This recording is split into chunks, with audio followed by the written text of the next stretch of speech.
Boa tarde, quarto ano, nós vamos para o término da nossa aula anterior de História, certo? Então, eu vou ler na página 37 sobre diversidade étnica na formação do povo brasileiro.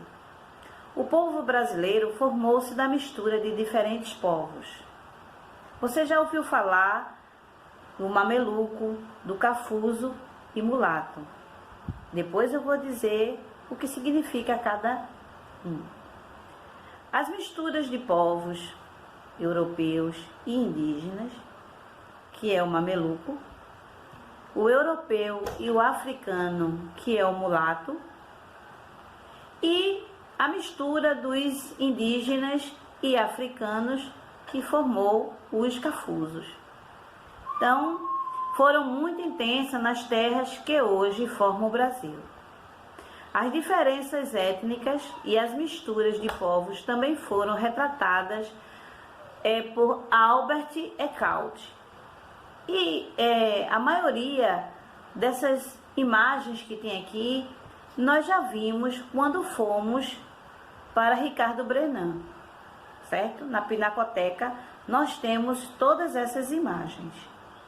E aí finalizamos o capítulo e terminamos também a página de número 37. Iremos começar um novo capítulo, que é revoltas no período colonial, conhecido também como revoltas nativistas. É o período da riqueza, né?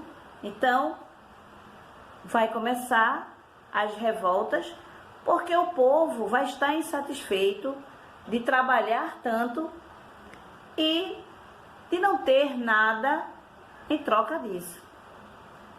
No início do século XVIII, a notícia da descoberta do ouro no interior do Brasil se espalhou rapidamente. E muitas pessoas partiram para a região das Minas em busca de riquezas, o que fez com que a população da região crescesse rapidamente. Contudo, os bandeirantes paulistas não aceitavam que pessoas de outros lugares explorassem as riquezas encontradas por eles. Isso gerou um grande conflito, conhecido como Guerra dos Emboabas, que durou de 1707 a 1709 e terminou com a derrota dos paulistas, que seguiram a busca por ouro em outras regiões, né? Então, nessa época, o que mais se procurava e o que mais surgia eram as minas de ouro. Mais tarde, no ano de 1720, uma revolta começou em Vila Rica, hoje Ouro Preto, Minas. Depois que o governo português promoveu a instalação das casas de fundição, que eram os estabelecimentos responsáveis por arrecadar parte de todo o ouro que circulava na colônia. Ou seja, as casas de fundição era onde acontecia vamos dizer assim, o derretimento do ouro, para que eles fossem transformados em barras de ouro. Dessa forma, o governo tinha como controlar mais, certo, o ouro que circulava por este lugar. Então, toda essa exploração, tudo que era explorado em Minas, né, o colono deveria dar a quinta parte ao governo português, ou seja, o dono das minas, que todo o ouro encontrado, ele tinha que separar 1/5 do ouro que ele encontrava para entregar à coroa portuguesa, certo? Então você vai ver aí a ilustraçãozinha que tem no nosso livro, né, com as barrinhas de ouro. Então,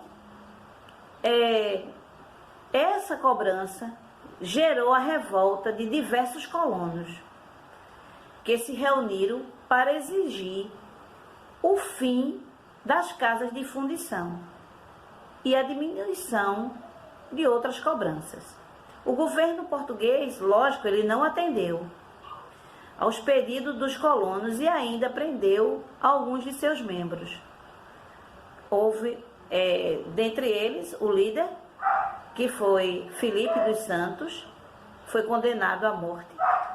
Por esse motivo, o movimento ficou conhecido como Revolta de Vila Rica, também chamado de Revolta de Filipe dos Santos, já que ele era o líder, certo? Nessa revolta. Então, nós temos aí uma ilustração na página 39 sobre este assunto. Da página 40, você já vai fazer o exercício referente ao que foi falado na página 39.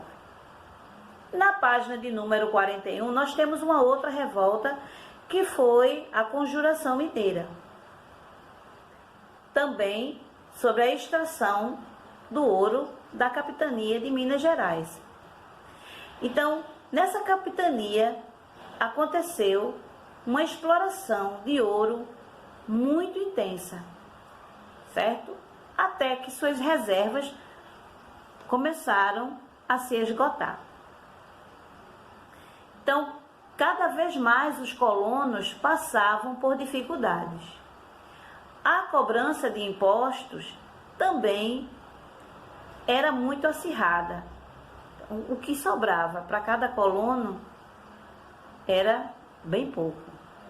Então, a situação se agravou no ano de 1751, quando o governo português instituiu uma cobrança anual de, no mínimo, 1.500 quilos de ouro. Caso essa quantidade não fosse alcançada, poderia ser decretado a derrama, ou seja, uma cobrança forçada de impostos, em que os funcionários do governo poderiam tomar os bens dos colonos. Então, que bens eram esses? Os bens eram as casas que eles tivessem, ou a casa que ele tivesse, os seus móveis, os seus escravos, os objetos de valor, enfim, tudo que aquele colono possuísse. E aí começou a maior revolta. Por quê? Porque eles estavam insatisfeitos dessa cobrança. Então, um grupo de habitantes da Vila Rica começou a planejar uma revolta contra o governo, que ficou conhecida como Conjuração Mineira. Entre os membros da conjuração havia fazendeiros, militares, médicos, comerciantes e religiosos. Os revoltosos faziam reuniões secretas, nas quais discutiam a independência da colônia em relação a Portugal. Como a parte do projeto de independência, eles chegaram, inclusive, a criar uma bandeira. O plano do grupo era iniciar a revolta do dia da cobrança da derrama. Aliás, no dia. Em 1789, iria acontecer esta revolta. Mas isso jamais aconteceu, pois o movimento foi denunciado, E o seu denunciante foi Joaquim Silvério dos Reis. Quer dizer, ele passou a ser chamado de traidor. Mas ele traiu o grupo porque os pais dele deviam à coroa portuguesa. E foi dito a ele o seguinte: se ele dissesse o nome do líder, toda a dívida da família seria perdoada. Então ele, para não ficar pobre e não ver os bens da família ser tirada, então ele fez, né?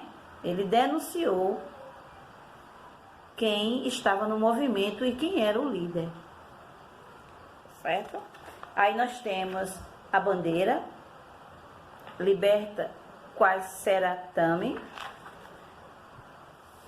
A cobrança da derrama foi suspensa para que a população não se revoltasse e muitos dos rebeldes foram presos, entre os quais o militar Joaquim José da Silva Xavier, tinha um apelido de Tiradentes. Ele foi condenado à morte. Tiradentes foi preso no Rio de Janeiro, onde havia ido buscar apoio para o movimento. Depois de preso, foi julgado, condenado à morte, né? Que ocorreu em 21 de abril de 1792. O objetivo dessa punição tão severa porque ele foi morto e seu corpo foi colocado amarrado a cavalos. E os cavalos foram açoitados e cada um foi para um lugar. Ele teve seu corpo completamente dilacerado por esses animais, né? Então, o objetivo dessa punição tão severa era desencorajar outras pessoas a se rebelar contra o governo português. Muito tempo depois, Tiradentes passou a ser considerado um símbolo de luta contra a dominação portuguesa na colônia. Então, nós temos aí, né, uma imagem nessa página de Tiradentes no seu julgamento. Aí nós temos na página 42 e 43 um exercício que vocês também farão, certo? Nós temos agora, na página 44, a revolta dos Beckman, né? Aí vai começar uma rebelião, uma revolta no Maranhão. Então, no Maranhão, a oferta de produtos manufaturados era pouca, ou seja, eles precisavam de produtos, certo? Para que eles pudessem trabalhar.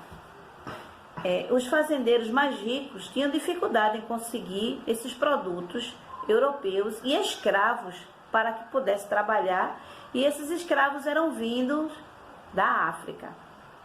Para resolver o problema, o governo português prometeu ajuda aos maranhenses por meio da Companhia Geral do Comércio do Maranhão, que foi criada em 1681 e tinha como missão facilitar a entrada de alguns produtos na região e promover a venda do açúcar maranhense. Contudo, a companhia não cumpriu as promessas, o que gerou muitas revoltas em São Luís.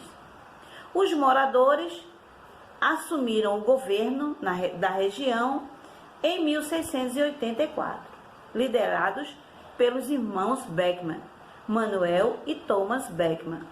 Por esse motivo, o movimento ficou conhecido como Revoltas de Beckman. Thomas foi a Lisboa buscar ajuda financeira com os portugueses, enquanto Manuel permaneceu no Maranhão.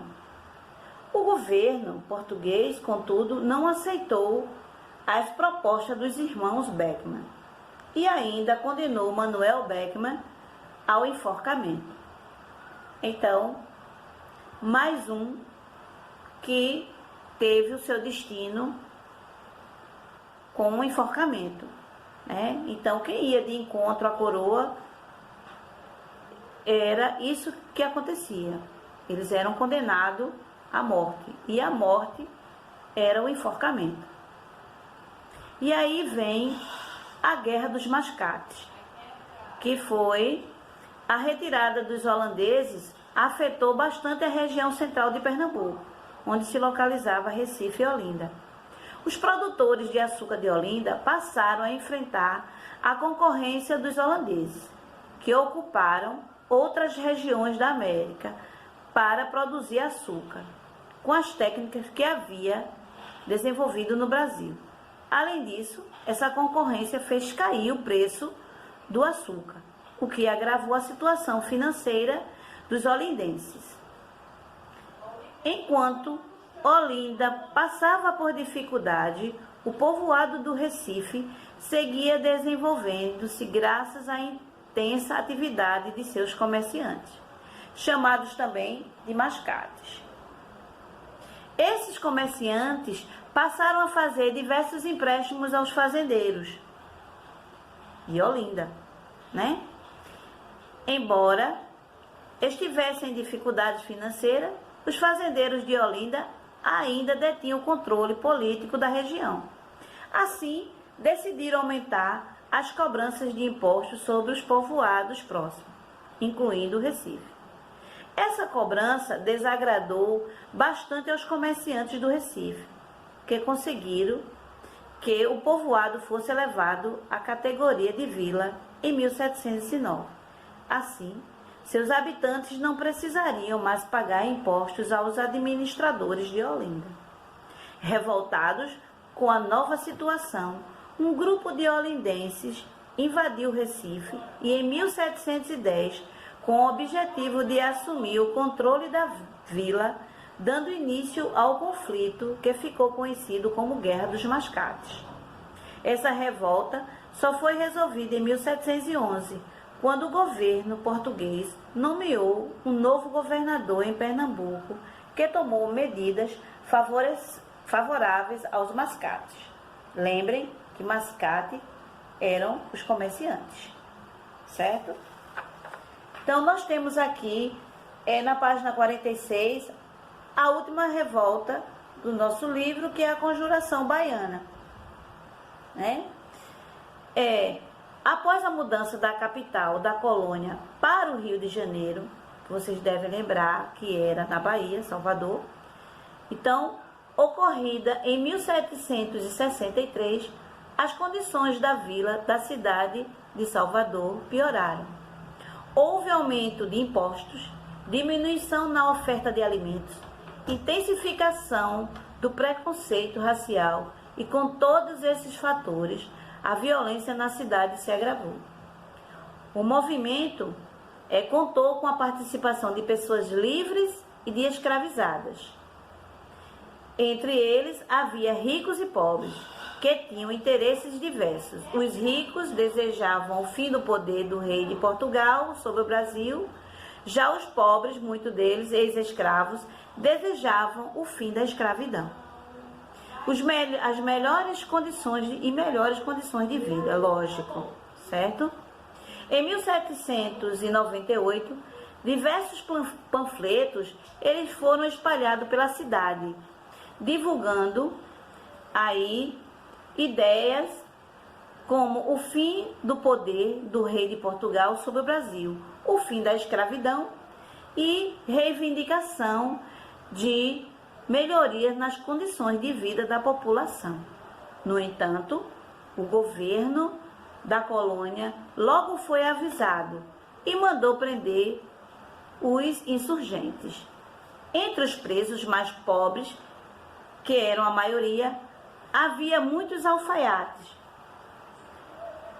Por isso, o movimento também foi conhecido como a Revolta dos Alfaiates, ou Revolta dos Búzios, por vários de seus membros usarem os búzios, as conchas, amarradas aos braços, certo?